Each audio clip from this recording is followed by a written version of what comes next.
What sort of weddings you usually do? So I am into luxury wedding planning. The company's name is Event Kalakar.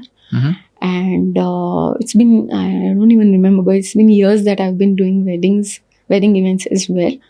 So it's amazing, yaar. Matlab, I started off with the wedding events from the space of I myself is very emotional, and whenever I see my cousin or anyone getting married, friend or cousin, I get very emotional कि यार ये क्या emotional छोटे छोटे. और मैं ना बहुत बड़ी ऑब्जर्वर हूँ, मैं ना छोटे छोटे मोमेंट्स बहुत ऑब्जर्व करती हूँ कि कहीं कुछ मदर और डॉटर के बीच में कोई कॉन्वर्सेशन चल रहा है और मदर इमोशनल, ये बहुत छोटी चीज़ है, बहुत ज़्यादा छोटी चीज़ है.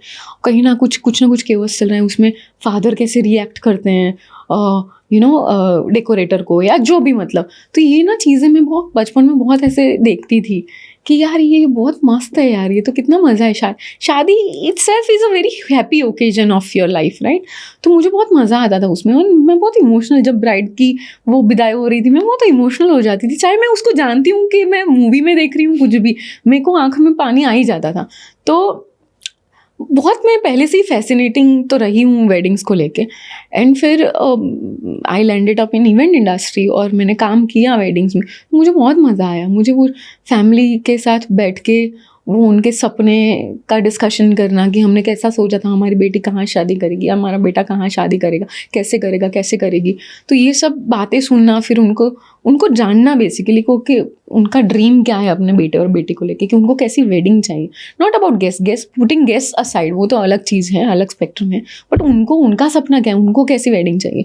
तो वो सब सारी चीज़ें सुनना, मीटिंग्स करना, और उसके बाद आप जब कस्टमाइज़ करते हो ना उनके लिए वेडिंग, तो वो बहुत बहुत अलग वेडिंग होती है, because you are connected to that particular family in an emotional way. You are a part of that process के जहाँ पे वो सपने देख रहे हो, वो सपने आप पूरे करते हो.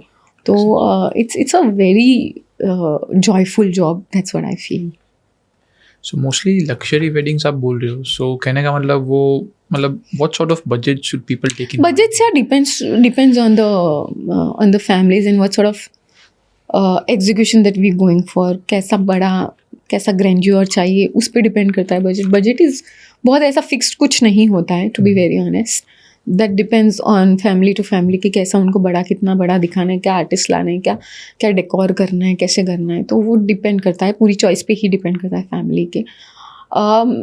लग्जरी वेडिंग्स की बात करूँ तो now after Covid the one thing that has changed, ऐसा पूरा चेंज नहीं हुआ है, but the one thing that I see has changed is that कि पहले ना हमारे ऐसे गुड्डू फैमिलीज में बहुत ऐसा होता है, 1500 लोगों को तो બોલાવો ના યાર, 1500 લોકો તો જોઈએ ને યાર, 2000 અરે બધાના ઘરે ખવડાવ્યું છે, ખાવાનું જોઈએ ને, બધાને ખવડાવવું તો પડશે. પર after Covid what I feel has change is that कि अब ना people have converted into intimate weddings कि नहीं यार मुझे मेरे 200 लोग ही चाहिए, पर मुझे मेरे क्लोज लोग चाहिए, मेरे फ्रेंड्स एंड फैमिलीज़ ही चाहिए, और मुझे कोई रैंडम लोग नहीं चाहिए कि जिनको सिर्फ खाने के लिए मैं बुला रही हूँ. ठीक है. तो I think that's been changing, और पर्सनलाइज्ड चीज़ों पे ज़्यादा फोकस हो रहा है. पहले ऐसा था डेकोरेटर बुक कर दिया, ये बुक कर दिया, वो बुक कर दिया और कर ली शादी. अब ना जब प्लानर के साथ मीटिंग करते हैं ब्राइड एंड ग्रूम, तो वो होता है कि नहीं यार मुझे ना मेरा ये ड्रीम रहा है, तो मेरी लव स्टोरी ये रही है, तो मुझे ऐसे करना है. That I met him through this particular setup, and then that's how we started our dating phase, and then now we getting married. तो ये पूरा जर्नी होता है, उस हिसाब से हम कस्टमाइज करते हैं वेडिंग्स उनके ब्राइड और ग्रूम के हिसाब से.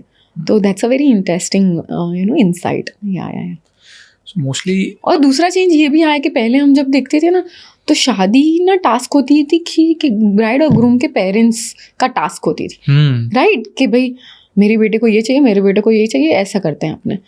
बट अभी टास्क हो गया है कि ब्राइड एंड ग्रूम, कि अब ब्राइड एंड ग्रूम को क्या चाहिए, उनको कैसी शादी करनी. तो वो एक चेंज भी मैंने देखा है कि families are there but then they take a back seat. वो फ्रंट सीट पे ब्राइड एंड ग्रूम रहते हैं कि नहीं हमको ऐसा करना है, and then that's how we plan the wedding.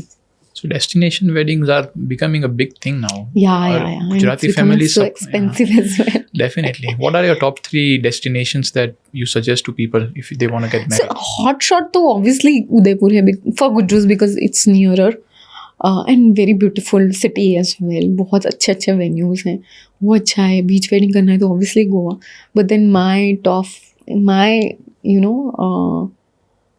top favorite city would always be Rishikesh or maybe Dehradun. Oh my God, beautiful city, yeah. There is a resort named Namami on the Ganges. Correct. So वहाँ पे भी मैं गया था पूछने के लिए जब मेरे को वेडिंग करनी थी ना. बेसिकली बहुत ब्यूटीफुल बीच है, पीछे आराम से लोग मतलब एकदम इंटीमेट वेडिंग. फिर मैंने सोचा मतलब मेरे को at the end Triyogi Narayan में ही मतलब डेस्टिनेशन वेडिंग मेरे को वहाँ पे ही करनी थी. लिमिटेड क्राउड के साथ मैंने किया, बहुत मज़ा आया. और वहाँ पे जो थ्रिल मिलता है ना आपको, कभी ना कभी कुछ भी हो सकता है, कुछ नक्की नहीं. क्योंकि मेरे वेडिंग के 1 घंटे पहले ही बारिश शुरू हो गई. But everything went well. So अभी और मोदी जी भी बहुत प्रमोट कर रहे हैं कि आप उत्तराखंड में कीजिए वेडिंग, क्यों बाहर जा रहे हो, कहने का मतलब. करेक्ट. तो वो बहुत बहुत ब्यूटीफुल. और वहाँ की ना बेस्ट चीज़ ये है कि वहाँ की वाइब बहुत बहुत डिवाइन वाइब है यार. मतलब अगर आप हाँ मतलब अगर आप imagine you getting married eight Ganga river bank, तो क्या होता है कि वो आई डोंट नो, वो वाइब्रेशन, वो एनर्जीज ही बहुत डिफरेंट होती है जो आई थिंक आप फील करते हो. दैट्स व्हाट आई फील, जो आई डोंट थिंक कि आप कहीं और कर पाओगे कि spiritual I think vibe proper वहाँ ही मिल सकती है जहाँ पे वो स्पिरिचुअल प्लेसेस हो.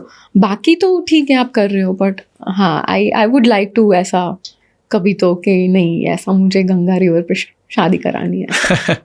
I have this dream.